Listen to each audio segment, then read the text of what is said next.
Ibito lami ngingichunki ngwakadlamini ngichamuka khona ebandleni letekuvakasha ngingu-head of marketing. Yeah. Inkosi, ngicela usichazele nje ubumqoka walomcimbi lona kuphathelana nendzaba tourism. Umcimbi webushfire ngumcimbi lomkhulu kakhulu eVenice. Siyathi ukuthi uletha tindimbane netindimbane tebantfu letichamuka ngaphesheya kwetilwandle nabo makhelwane ke futhi kuphindze futhi kulethe nemaswati ngekhathi. Sijabula kakhulu ngethini ngoba vele kusho ukuthi kuphusheka wona umsebenzi ethi kona i-domestic tourism. Emaswati ayaphuma. Siujabulela kakhulu ke umcimbi lo ngabushfire ngoba uselethela tindimbane tetivakashi aphindze ke akhulise umnotfo ngekhathi eSwatini. Siyathi nje ukuthi emahotela ku corridor yambabane emanzini izulwini agcwele 100%.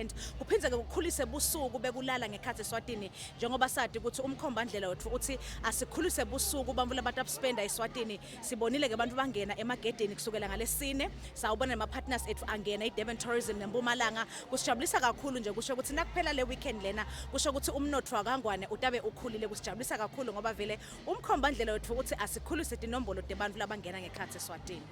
Sibabukisa Foundation simqoka kakhulu ngendzaba temasiko. Ungakuchaza kabanti imithelela yemasiko neculture in boosting tourism kuleli.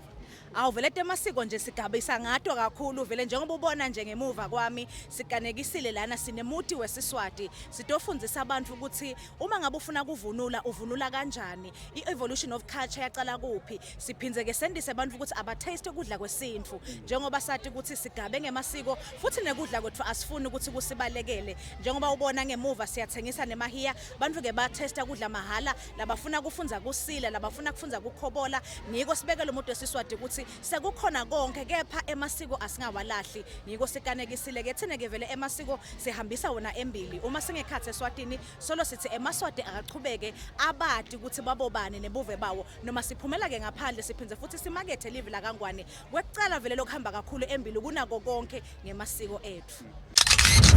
Mabukisi Foundation, lwati nebuve ingcebo.